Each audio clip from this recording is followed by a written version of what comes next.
अस्सलाम वालेकुम। Programme night addition में हम आपको खुशामदीद कहते हैं। नाजरीन, मुल्क में पेट्रोल की किल्लत क्यों हुई, आज वफाकी काबीना के इजलास में ये मामला सर फहरिस्त रहा। वज़ीर आज़म इमरान खान ने मुल्क में पेट्रोलियम मसनूआत की किल्लत पर बरहमी का इजहार किया और ये कहा कि बहरान में मुलविस ओगरा समेत जिम्मेदारों से रियायत नहीं बरती जाएगी।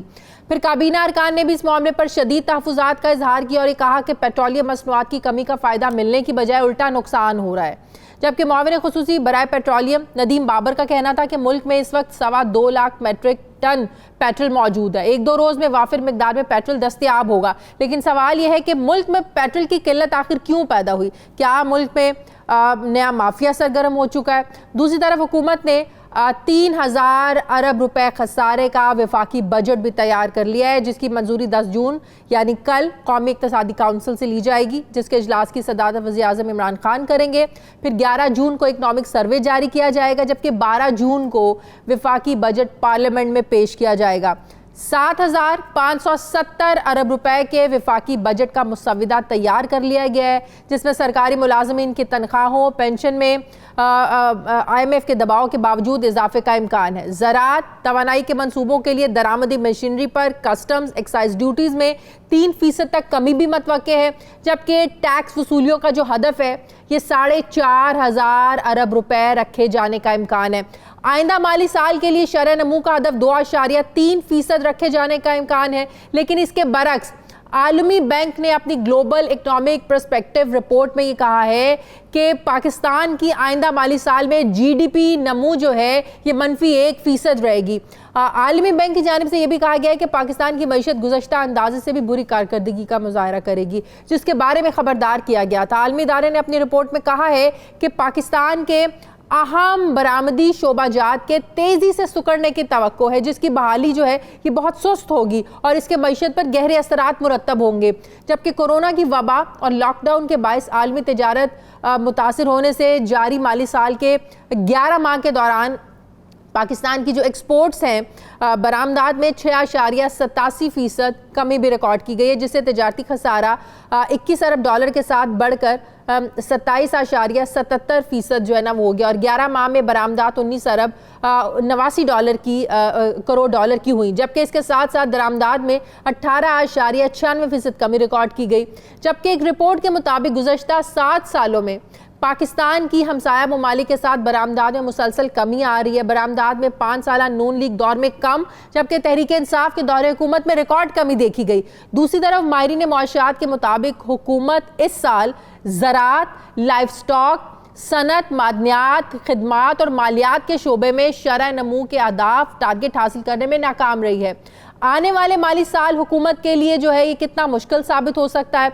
अवाम पर इस बजट में क्या रिलीफ है, कितना बोझ डाला जाएगा, इस बजट में मैं बात करूंगी। मुझे आज प्रोग्राम में ज्वाइन किया है वज़ीर आज़म के मुशीर बराए तिजारत अब्दुल रज़ाक दाऊद साहब ने। अस्सलाम वालेकुम, बहुत बहुत शुक्रिया रज़ाक दाऊद साहब आपका। सर, सबसे पहले तो ये बताइएगा कि जो 3 दिन के बाद जो बजट आ रहा है, अवाम ये जानना चाहते हैं कि अब ज़ाहिर है ऑलरेडी कोरोना की वजह से अवाम बहुत ज़्यादा तंग भी है, बहुत से लोग बेरोज़गार भी हो गए हैं, तो ये अवाम जानना चाहते हैं कि हर साल की तरह सिर्फ अवाम दोस्त बजट का नाम दिया जाएगा, अल्फाजों का गोरख धंधा होगा, खुश उन लोगों को किया जाएगा जिनसे कर्ज लिए जाते हैं। अवाम के लिए क्या कोई खुशखबरी है इस बजट में या नहीं?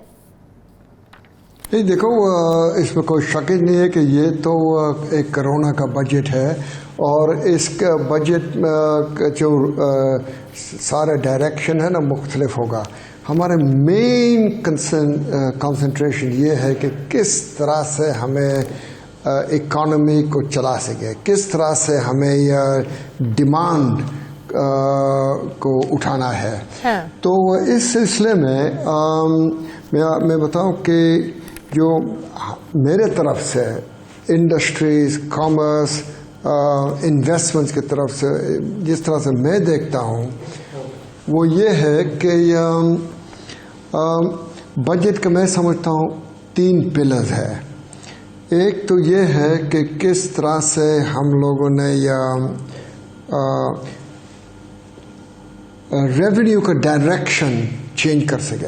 हाँ। मैं एक मेरे जो कॉन्सेप्ट है ना वो मैं आपको बता दूं कि नॉर्मली पाकिस्तान का जो बजट होता है ना वो है ज़्यादा तौर पर कस्टम ड्यूटी और कस्टम्स रिलेटेड ड्यूटीज है, वो वहीं से रेवेन्यू हासिल करे।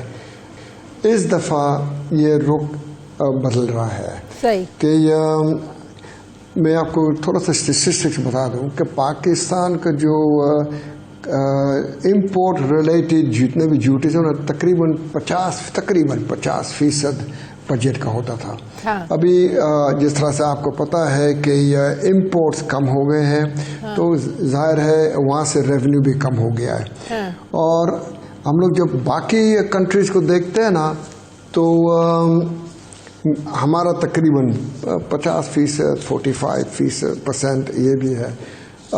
इंडिया में वो है 26%, बांग्लादेश में 28%, और मगरबी दुनिया में वो है 10%, 5%।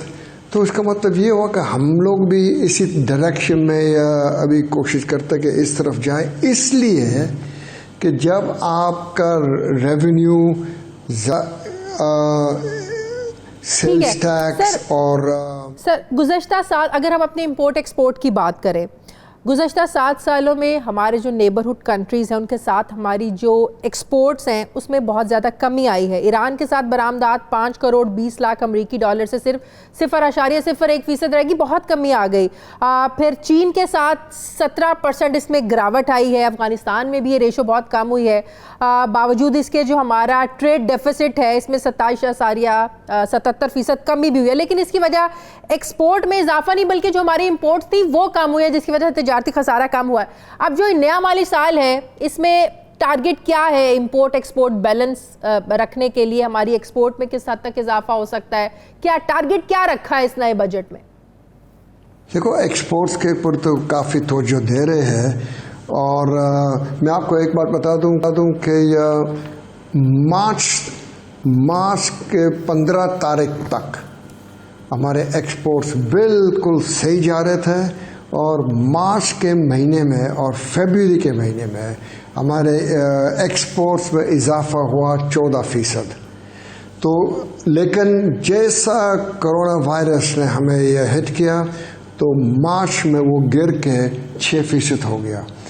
फिर अप्रैल में इतना गिर गया, कमी हुई तकरीबन 55%, लेकिन मई में ये फिर ऊपर गया, और अभी हमारे जो मैं समझता हूँ हमारे एक्सपोर्ट कुछ शुरू हुए कि बेहतर हो गए।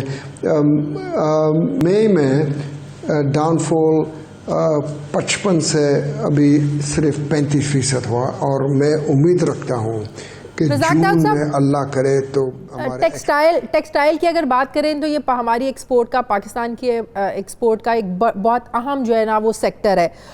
इस सेक्टर को पीटीआई गवर्नमेंट ने बहुत सारे इंसेंटिव्स भी दिए।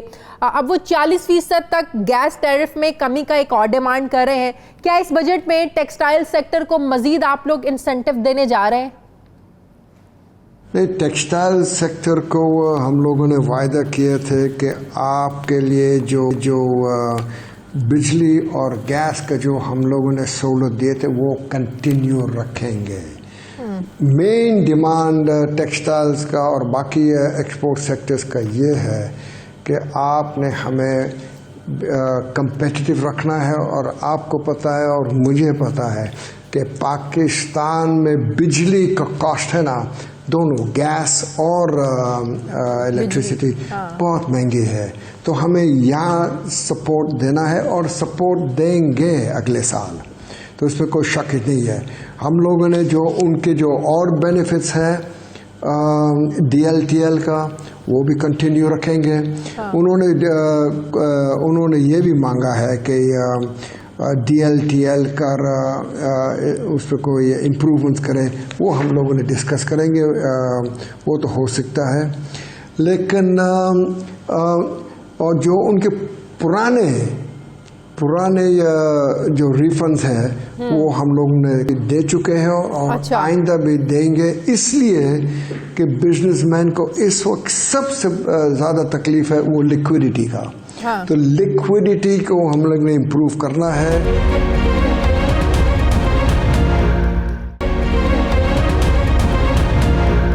रज़ाक दाऊद साहब, गर्दिशी कर्जा ये एक बहुत बड़ा चैलेंज है हुकूमत के लिए। इस वक्त 2000 अरब तक जो है सर्कुलर डेट पहुंच गया है। वज़ीर-ए-आज़म इमरान खान साहब ने कहा था कि हम उन वजूहात को दूर करेंगे जिस बिना पर ये जो सर्कुलर डेट है ये बढ़ता है, लेकिन उल्टा हो रहा है। 20 अरब रुपए का इजाफा हर महीने सर्कुलर डेट में हो रहा है। रज़ाक दाऊद साहब, बिजली आज भी महंगी बन रही है, आज भी जो हमारा सनतकार है या कारोबारी तबका है, अब ये कह दें कि प्रोडक्शन इसलिए भी ज़्यादा नहीं हो रही है कि ये जो कॉस्ट ऑफ एक्सपेंडिचर्स है वो बर्दाश्त नहीं कर पा रहा है सनतकार, जो कारोबारी तबका है। कॉस्ट जो बढ़ जाती है, ज़ाहिर है आपको बिजली महंगी मिलेगी और गैस महंगी मिलेगी। क्या इन कंपनीज के साथ नजरसानी उन मुआहदों पर करने की ज़रूरत है जो बिजली आज हमें महंगी मिल रही है? दोबारा इसको रिव्यू करने की ज़रूरत है उन सब मुआहदों को? हाँ, नहीं, वो तो सबके सामने है कि किस तरह से IPPs का एक व्यू है, हुकूमत का दूसरा व्यू है। अल्लाह करे कि ये अमन तौर पर ये सारा मसला हल हो जाए और इंशाअल्लाह हो जाएगा। लेकिन ये जो आप बता रहे हो कि बिजली पाकिस्तान में महंगी है, इसमें कोई शक ही नहीं है। वो अभी आज ये थोड़ी शुरू हुआ है, ये तो 30 साल से ये सिलसिला चल रहा है। और हमें आस्ते आस्ते हमें एक जो हमारा मिनिस्टर है या पावर का, उन्होंने एक मंसूबा बनाया है। हाँ। और ये आसानी से बिजली का कॉस्ट कम नहीं होगा।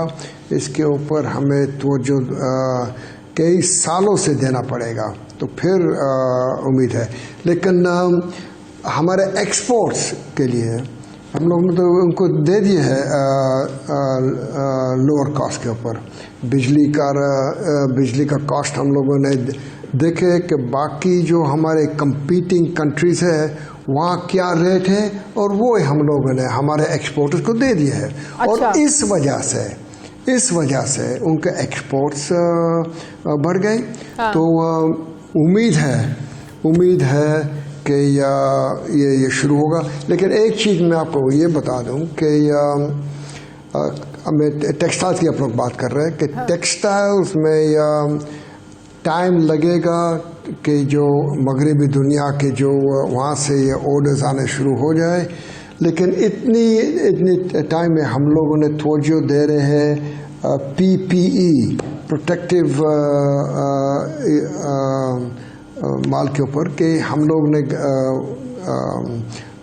गाउन्स, मास्क, हर चीज़ें बनाने शुरू कर दी। और आज मैंने एक ट्वीट भेज दिया सबको कि आप लोगों ने भरपूर एक्सपोर्ट के ऊपर तवज्जो दो और हमें जो भी गाउन्स है, मास्क है, जो भी आप लोग बना सकते हो बनाओ और जल्दी से जल्दी एक्सपोर्ट करो। इस बजट में नए टैक्सेस लग रहे हैं जो पिछले माली साल की जो रवां माली साल है, जो टैक्स रेवेन्यू अहदाफ थे, जो टारगेट्स अचीव करने थे वो नहीं हो सके। तो इस बार नए टैक्स लगाए जा रहे हैं बजट में? नहीं, मैं इसके ऊपर आपको नहीं बता सकता, इसलिए कि मुझे पता है, लेकिन ये जिम्मेवारी एडवाइज़र ऑन फाइनेंस है, वो आपको सारे बताएगा। ये बड़ा अनप्रोफेशनल होगा कि मैं ये बता दूं। अच्छा। ये उनकी जिम्मेवारी है, तो वो बताएंगे। अच्छा। कि वो क्या करेंगे। सरकारी मुलाजमीन की तनख्वाहें, पेंशन्स, इस बारे में भी फैसला हुआ है, इनको बढ़ाने का भी फैसला हुआ है? ये चीज़ें है ना, ये मेरी रिस्पॉन्सिबिलिटी नहीं है। आप प्लीज़ हफीज़ शेख से बात करें, डॉक्टर हफीज़ शेख, वो आपको बताएंगे। अच्छा, अच्छा रज़ाक दाऊद साहब, चले हम ज़राअत की बात कर लेते हैं। आप देखें कोरोना और टिड्डी दल की वजह से ये शोबा भी जो है ना बहुत ज़्यादा मुतासर हो रहा है। अब टिड्डी दल की वजह से किसान आज रो रहा है कि पूरा साल किसान मेहनत करता है, लेकिन जो हाल फसलों का हो चुका है, हो सकता है कि अगले जो हमारा माली साल है इसमें जो टारगेट्स रखे हुए होते हैं वो भी अचीव ना हो सकें। तो कोई तखमीना इस बात का लगाया गया है कि कितना इससे नुकसान होगा आने वाले माली साल में, और कितना इस बजट में ज़राअत के लिए आप लोगों ने रेवेन्यू टारगेट का आपने रखा हुआ है, कितना बजट रखा है इस शोबे के लिए? नहीं, लेकिन जो मैंने सबसे बड़ा जो मेरा तवज्जो है ना, वो ये है कि हमें मेक इन पाकिस्तान जो हमारी पॉलिसी है ना, उसको आगे ले जाना। जब हमारी इंडस्ट्री चलेगी तो लोगों को जॉब्स मिलेंगे, हमारे किसान भाइयों को भी माल उठेगा। और ये किस तरह से हम लोग कर रहे हैं, हम लोगों ने ड्यूटी स्ट्रक्चर को रैशनलाइज कर रहे हैं, और इंशाल्लाह इस बजट में जो हम लोगों ने पिछले बजट में शुरू किए थे इसको मज़ीद ले जाएंगे कि पाकिस्तान इंडस्ट्री को रॉ मटेरियल ज़ीरो रेटेड पर मिल जाए, और जब वो होगा तो हमारी इंडस्ट्री चलेगी। मैं ये जो पुरानी पॉलिसी थी रॉ मटेरियल के ऊपर 20-30% ड्यूटी लगा है, ये नहीं चल सकता। अभी इंशाल्लाह बजट के बाद काफ़ी रॉ मटेरियल्स के ऊपर। अच्छा, ये भी बताइएगा, अब जाहिर है हुकूमत ने इंटरनेशनल मार्केट में ऑयल प्राइसेस को देखते हुए अपने पाकिस्तान में भी प्राइसेस काफ़ी हद तक कम भी हुई, लेकिन क्या फ़ायदा, आसानी से पेट्रोल मिल ही नहीं रहा है, लोग घंटों घंटों इंतज़ार भी करते हैं, उसके बावजूद भी लोगों को पेट्रोल नहीं मिल रहा है। क्या वजह है? सप्लाई कम है? क्यों लोगों को पेट्रोल नहीं मिलता इतना सस्ता होने के बाद भी? यस, ये भी काफ़ी डिस्कशंस हुई थी कैबिनेट में, और ये आपको हमारे जो पेट्रोलियम का एडवाइज़र है वो आपको बताएगा। इसमें ज़ाहिर है कि प्रॉब्लम्स आए हैं, लेकिन हमारा जो मेन मकसद था कि लोगों को पेट्रोलियम प्रोडक्ट से सस्ता हो जाए। ख्वाहिश तो यही थी कि ये सब कॉन्टिनेंट में सबसे सस्ता पेट्रोलियम प्रोडक्ट पाकिस्तान में हो जाए, और यही ऑब्जेक्टिव है हमारा। मैं आपको मुझे एक और चीज़ के ऊपर तवज्जो देना है कि देखो, ये जो ड्यूटी स्ट्रक्चर है इसको रैशनलाइज हम लोग कर रहे हैं, और इंशाल्लाह ये बजट के बाद मैं कोशिश करूँगा कि हमारे बिजनेस को एक रोड मैप दे दूँ कि आइंदा 2-3 साल के लिए किस तरह से स्ट्रक्चर बनाना है, तो हमारे ज़्यादा से ज़्यादा हमारे इंडस्ट्रियलाइजेशन में इजाफा हो, और खास तौर पर मेक इन पाकिस्तान हम लोग पाकिस्तान में बनाएंगे, हमारे एक्सपोर्ट भी बढ़ेंगे, हमारे इंपोर्ट सब्स्टिट्यूशन भी बेहतर हो। और इसलिए कोरोना की वजह से काफ़ी बेरोजगारी हो बिल्कुल गई है। सही। आखिरी सवाल ये करना चाह रही हूँ रज़ाक दाऊद साहब, वो ये कि स्टील मिल की निजकारी पर भी आज फैसला हुआ। ICC ने जो मंजूरी दी थी कि स्टील मिल्स के मुलाजमीन को गोल्डन हैंडशेक के जरिए निफारिग करने का फैसला, PP इसको बहुत ज़्यादा, पाकिस्तान पीपल्स पार्टी बड़ा इसको अपोज कर रही है कि ये सिंध हुकूमत की ज़मीन है, मलकियत, जिस मकसद के लिए वफाक को दी गई थी वो मकसद पूरा नहीं होगा तो ये हम वापस जो है ना सुबह वापस ले सकता है। तो लग रहा है एक नई महाजराई शुरू हो जाएगी। क्या फैसला क्या हुआ है आज इसको प्राइवेटाइज करने के हवाले से? नहीं, देखो, पहली बात तो ये है कि लफ्ज़ इस्तेमाल होता है प्राइवेटाइज। असल में ये प्राइवेटाइजेशन नहीं है, ये हम लोगों ने स्टील मिल की जो प्रॉपर्टी है वो हुकूमत की रहेगी, पाकिस्तान की रहेगी। ये हम लोगों ने एक किस्म का लीज के ऊपर देंगे, मैनेजमेंट दे देंगे। 20 साल 25 साल ये सारे नेगोशिएशंस होंगे, लेकिन ये जो लफ्ज़ है प्राइवेटाइजेशन वो सही लफ्ज़ नहीं है। ये है it is we will leasing the facility out. मतलब तो ये मतलब कि चलाएंगे बाहर के लोग। बिल्कुल, वो इन्वेस्टमेंट करेंगे। अच्छा। वो सारे को एक्सपेंड करेंगे, वो इनको जो भी मौजूदा फैक्ट्री में नुक्स है उनको दुरुस्त करेंगे, मज़ीद और इन्वेस्ट करेंगे, वो चलाएंगे। ठीक है, बहुत बहुत शुक्रिया। वज़ीर आज़म के मुशीर बराए तिजारत अब्दुल रज़ाक दाऊद साहब मेरे साथ थे। सर बहुत शुक्रिया आपका। नाज़रीन, मुझे प्रोग्राम में एक ब्रेक लेनी है, वापस आते हैं एक छोटे से वक्त के बाद।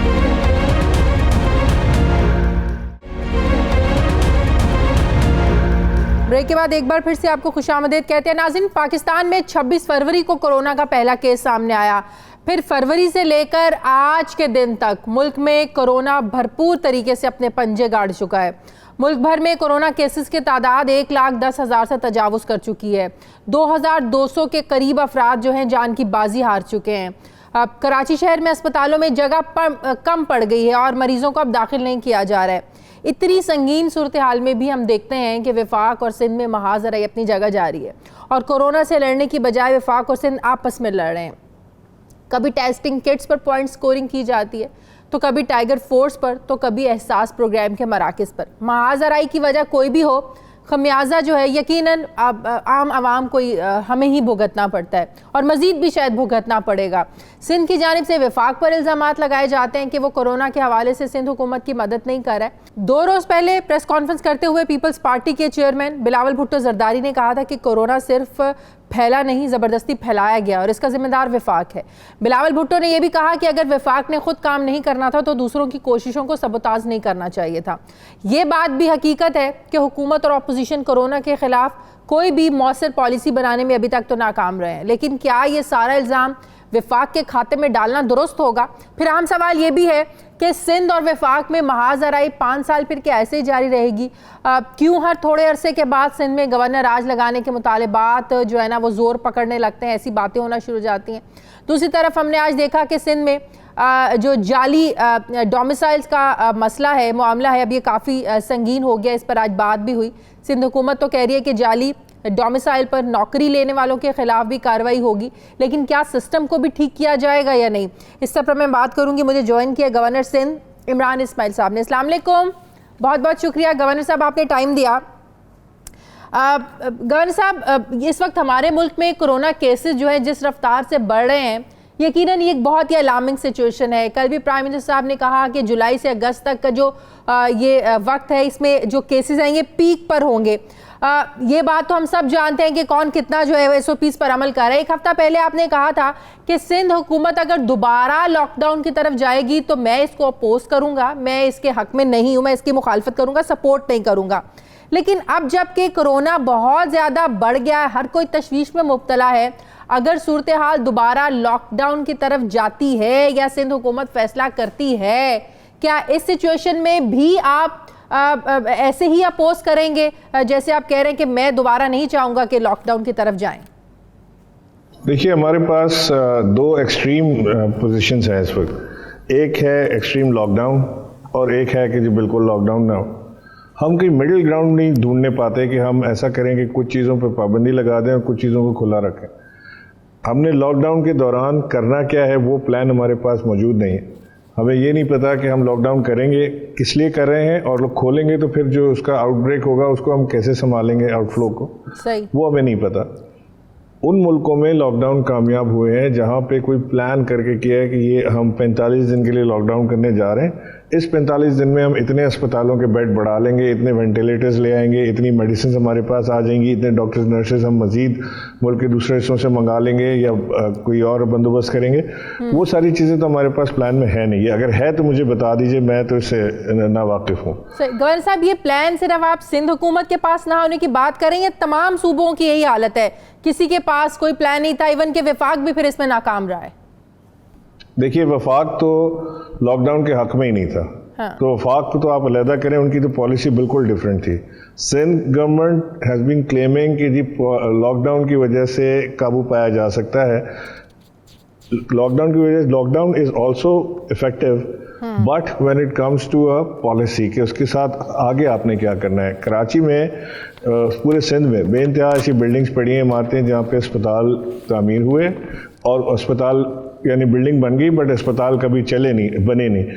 सेसी के पास बेइंतहा ऐसी चीज़ें पड़ी हैं, अस्पतालों की छोटे छोटे अस्पताल इलाकों में हैं जिनको कोविड में कन्वर्ट किया जा सकता है।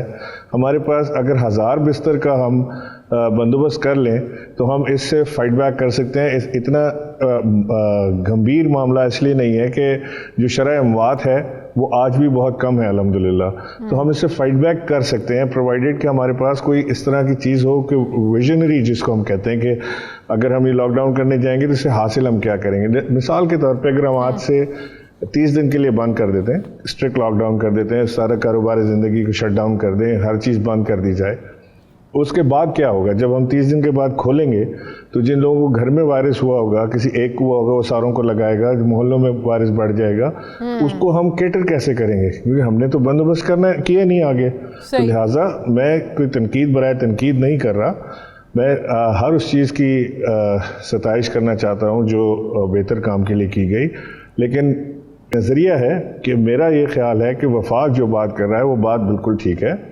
दुनिया अब इस बात को मान रही है कि lockdown is not the solution. If lockdown is not the solution then why we are considering lockdown. आप बिल्कुल ठीक कह रहे हैं, लॉकडाउन सोल्यूशन नहीं है। लॉकडाउन का ये मतलब नहीं है कि वबा ख़त्म हो जाएगी। ज़ाहिर है लॉकडाउन इसलिए होता है कि वबा मज़ीद फैले ना, केसेस ज़्यादा ना बढ़ें, केसेस कम ही रहें। लॉकडाउन का मतलब ये है।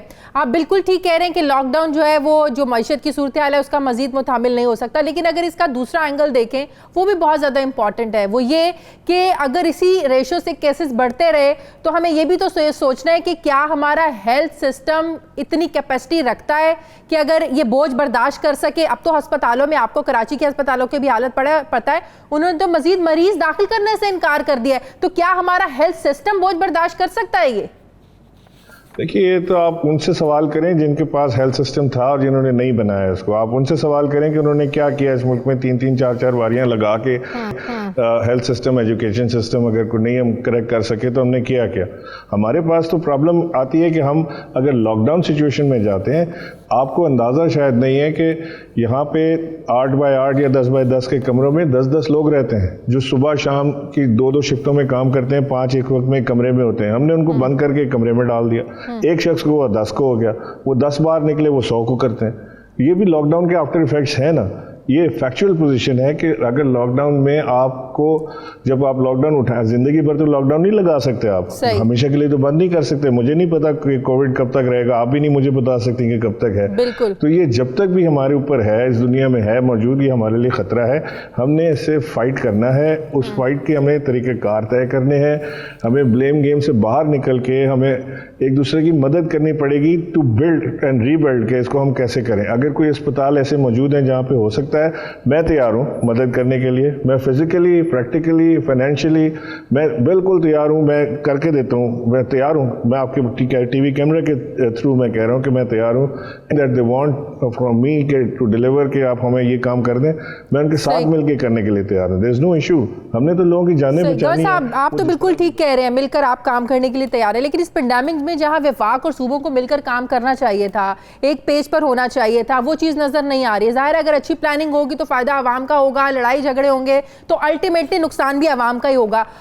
जिस मकसद के लिए टाइगर फोर्स वफाक ने बनाई थी, जो मकसद था, सिंध में तो टाइगर फोर्स अभी तक ऑपरेट नहीं हो सकी है। क्या वजह है इसकी? कानूनी पेचीदगियां सामने आना शुरू हो गई हैं।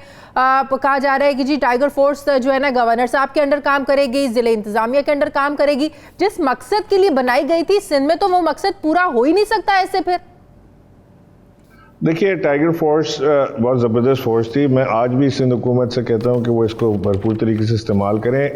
इसमें जो लोगों ने रजिस्ट्रेशन कराई है, I wish I could share on your screens, उसमें 1,56,000 लोगों ने रजिस्टर कराया है, 156,000।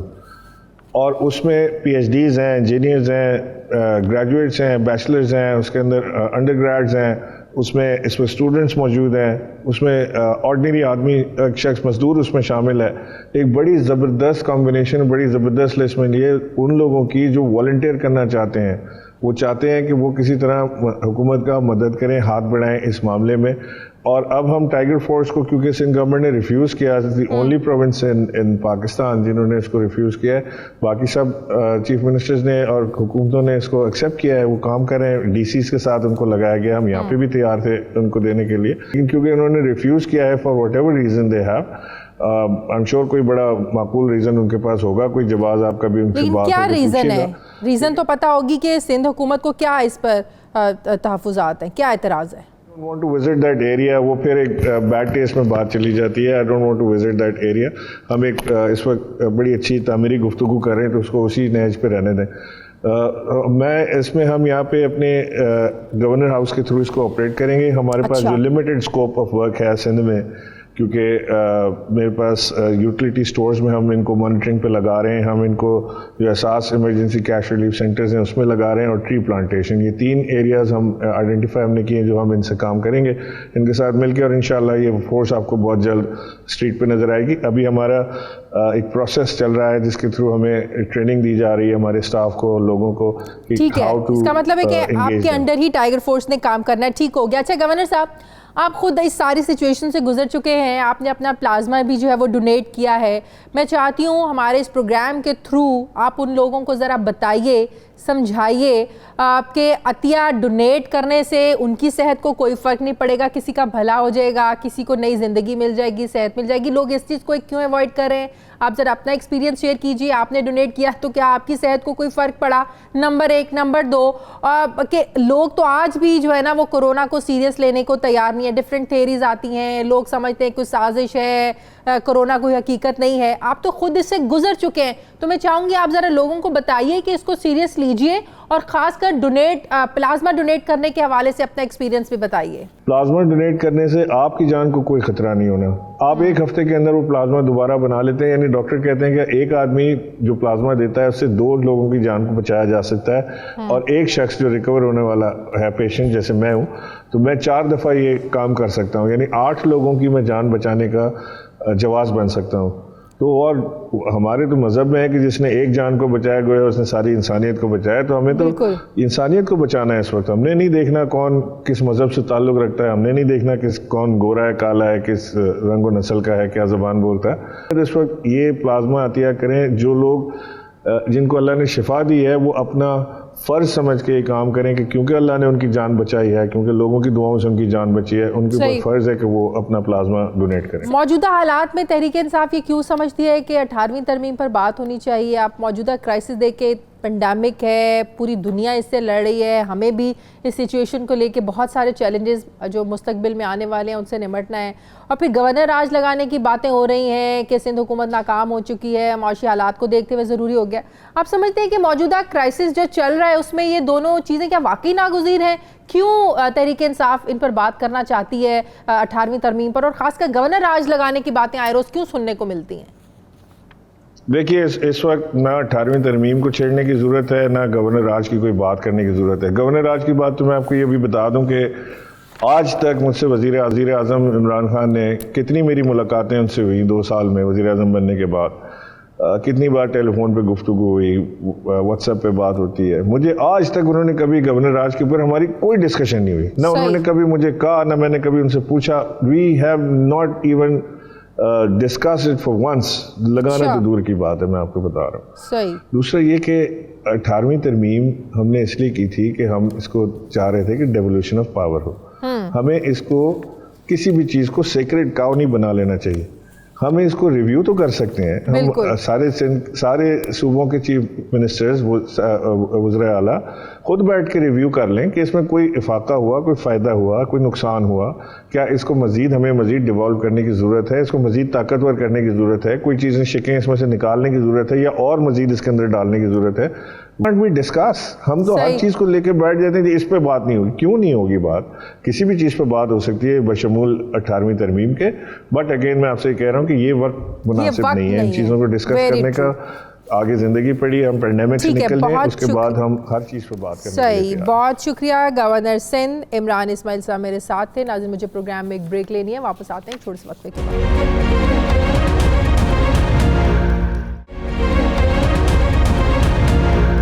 ब्रेक के बाद एक बार फिर से आपको खुशामदीद कहते हैं। कोरोना एक ड्रामा है या हकीकत? क्या हुकूमत, मीडिया, आलमी इदारे क्या आवाम से झूठ बोल रहे हैं? इस हवाले से गुज़श्ता हफ्ते गैलप सर्वे किया गया। इस सर्वे में ये बात सामने आई कि पाकिस्तानियों की अक्सरियत का ये ख्याल है कि कोरोना से उतना ख़तरा नहीं जितना बताया जा रहा है। 63% पाकिस्तानी शहरियों को यकीन है कि कोरोना वायरस के खतरे को बढ़ा चढ़ा कर बताया जा रहा है, जबकि 33% अफराद ने इस बात से इत्तफाक नहीं किया। इस हवाले से हमने भी आज एक सर्वे किया और मुल्क के मुख्तलिफ शहरों में लोगों की राय जानी। आइए हम आपको दिखाते हैं कि अवाम कोरोना से मुतालिक क्या सोचती है और कोरोना से मुतालिक अवाम को कितनी आगाही, कितना शऊर है, ज़रा देखिए। कोरोना तो एक वबाई है या वर्ल्ड का कुछ आप कह सकते हो या कुछ भी है, हम तो नहीं जानते इसको, अमराज है या कुछ भी है। आप कोरोना से तो लोगों को देख रहे हैं कि मर रहे हैं, लेकिन आप ये नहीं देख रहे कि लोग भूख से भी मर रहे हैं, बेरोज़गारी से भी मर रहे हैं, आप ये नहीं देख रहे हैं। बिल्कुल भी नहीं, बिल्कुल भी नहीं। हमें नहीं पता कि कोरोना से क्या नुकसान आते हैं, क्या फ़ायदे हैं, हमें कुछ भी नहीं पता इस चीज़ के बारे में। अल्हम्दुलिल्लाह हमें तो हुआ नहीं है, हमें पता भी नहीं है। लोग एहतियात बिल्कुल नहीं कर रहे हमारे मुल्क में। थोड़ा सा हमारे यहाँ आपको पता है तालीम की भी कमी है, तो लोग ये समझते हैं कि यार कोरोना कोई बीमारी है ही नहीं और ये फैल भी नहीं रही। अगर आप इस चुंदिया रोड पे खड़े हुए हैं, अगर आप देखें तो बहुत से लोग आपको बगैर मास्क के नज़र आएंगे यहाँ पर। तो मास्क लोग पहन नहीं रहे, एहतियात कर नहीं रहे। यार कुछ पता नहीं चल रहा, बोल रहे कोरोना है, केसेस ज़्यादा हो रहे हैं, लेकिन अब अल्लाह को पता। लेकिन ये कि पब्लिक को चाहिए कि एहतियात करे। लेकिन जहाँ तक खौफ का ताल्लुक है तो अल्लाह से डरते रहो, बुरे कामों से तौबा करो। इंशाल्लाह कोरोना के आपको कोई बीमारी नहीं होगी, लेकिन अल्लाह से खौफज़दा नहीं होगे, अल्लाह के गुनहगार बनोगे तो आपको हर बीमारी पकड़ेगी। कोरोना क्या आवाम के पास अवेयरनेस भी नहीं है और डर तो ज़ाहिर सी बात है, ये कॉमन फैक्टर है कि हमारी आवाम जो है वो संजीदा नहीं लेती किसी भी इशू को, किसी भी चीज़ को। हम लोग एहतियात नहीं करते, इसलिए नहीं, खौफ तो नहीं आता, मुसलमान है, खौफ नहीं आना चाहिए। भाई कब तक करें, अभी अल्लाह की मर्जी है। अगर इसमें मरना होगा तो उसमें तो अल्लाह की रज़ा है, मार्क्स से तो कोई नहीं बचता। मर रहे बस नहीं है, डर नहीं लगता। खौफ है, डर है, परेशानी भी है, मगर रोटी भी तो कमानी है। मुसलमान होने के नाते जो है मुसलमान के लिए तो मौत जो है तोहफा है। मुसलमान तो मौत से नहीं डरता है, अल्हम्दुलिल्लाह। एहतियात की जगह तो बताए, इधर एहतियात हो सकती है, इससे बाजार में जाए कुछ मिल ही नहीं रहे। ये मास्क जो आपने पहना ये भी 2 नंबर है, 6 घंटे के उस वक्त 6 घंटे के बाद ये ख़त्म हो जाता। क्या आप इससे बचाव है मुमकिन है? बाकी सब ड्रामा है, मीडिया में ड्रामा है, गवर्नमेंट ड्रामा कर रही है, और जो कुछ दवाइयाँ ये जो इलाज कर रहे हैं वो सब ड्रामा है। बंदे मार रहे हैं, इलाज कोई नहीं हो रहा। आवाम बहुत कम अमल कर रही है इसके ऊपर। आवाम के माइंड में ये कोरोना कुछ भी नहीं है, जबकि कोरोना बहुत ख़तरनाक मर्ज़ है। जो लोग इससे गुजर रहे हैं या इसके साथ लड़ रहे हैं, ये उनसे जाकर पूछा जाए। मुझे तो इस तरह का डर नहीं फील हो रहा, किसकी वजह से मैंने मास्क नहीं पहना हुआ। पहनना चाहूँ मैं पहन भी सकता हूँ, 30-40 रुपये का मास्क का वो ज़रूरी नहीं है कि बंदा नहीं पहन सकता। मेरे ख्याल में लोगों को आगाही नहीं है इतनी ज़्यादा इस चीज़ के बारे में। अगर आप गांव की तरफ जाएं या देहात की तरफ जाएं, एरिया में जाके देखें तो ऐसे बहुत सारे लोग हैं कि जो आपसे अभी तक ये सवाल करते हैं कि आया कोरोना है या नहीं है। आप लोगों ने मुख्तलिफ शहरों से आवाम की राय देखी, तासुरात देखे। अक्सरियत को कोरोना से मुतालिक आगाही तो है, लेकिन रोज़गार के लिए बाहर निकलना आवाम की मजबूरी है, जबकि SOPs पर अमल दरामद करना भी आवाम की, हम सब की जिम्मेदारी है। दूसरी जानिब WHO ने पाकिस्तान में कोरोना के बढ़ते मरीज़ों और अमवात पर ख़तरे की घंटी बजा दी है। आलमी इदारा सेहत ने पंजाब हुकूमत को एक ख़त लिखा है जिसमें कहा गया है कि कोरोना की वबा पाकिस्तान के तमाम अजला में पहुंच चुकी है। लॉकडाउन में नरमी के बाद कोरोना केसेस की तादाद में इजाफा हुआ है। आलमी इदारा सेहत ने यह भी कहा है कि पाकिस्तान इस वक्त लॉकडाउन के खात्मे की किसी म्यार पर भी पूरा नहीं उतरता। पाकिस्तान कोरोना से मुतासरा 10 सर-ए-फ़हरिस्त ममालिक में शामिल हो चुका है। आलमी इदारा सेहत ने यह तजवीज़ दी है कि पाकिस्तान 2 हफ्ते सख्त लॉकडाउन और 2 हफ्ते नरमी की पॉलिसी इख्तियार करे। 1 लाख केसेस होने के बावजूद आवाम इसे ड्रामा समझ रही है और ख़तरे का इदराक होने के बावजूद भी एहतियाती तदाबीर इख्तियार नहीं कर पा रही है। मुल्क की बड़ी सियासी शख्सियात भी हम आपको बताएं, यकीनन आपको भी पता होगा, इस वायरस का शिकार हो गई हैं बड़ी बड़ी शख्सियात भी, जिसमें वज़ीर रेलवे शेख रशीद का कोरोना टेस्ट पॉजिटिव आया है। साबिक वज़ीर आज़म शाहिद खाकान अब्बासी और तर्जुमान मुस्लिम लीग नून मरियम औरंगज़ेब, लीगी रहनुमा डॉक्टर तारिक फजल चौधरी भी कोरोना का शिकार हो चुके हैं। इससे पहले कई सियासी रहनुमा मौलिक वबा का शिकार हो चुके हैं, जिनमें स्पीकर कौमी असम्बली असद कैसर साहब हैं, शायद शहरियार आफरीदी और दीगर और भी मेंबरान कौमी असम्बली और सूबाई असम्बली शामिल है। गवर्नर सिंध इमरान इस्माइल और सिंध के वज़ीर तालीम सईद गनी भी कोरोना का शिकार हुए, फिर सेहतमंद भी हो गए, जबकि कई अहम सियासी शख्सियात इस वायरस का शिकार होकर इंतकाल भी कर चुकी हैं, जिनमें पाकिस्तान तहरीक इंसाफ की रुकने पंजाब असम्बली शाहीन रज़ा, सिंध के वज़ीर इंसानी तस्फिया ग़ुलाम मुर्तज़ा बलोच, खैबर पख्तूनख्वा में PTI के रुकने असम्बली जमशेदुद्दीन काका खेल और मुस्लिम लीग नून के रुकने पंजाब असम्बली शौकत मंजूर चीमा कोरोना वायरस की वजह से उनका इंतकाल हो गया।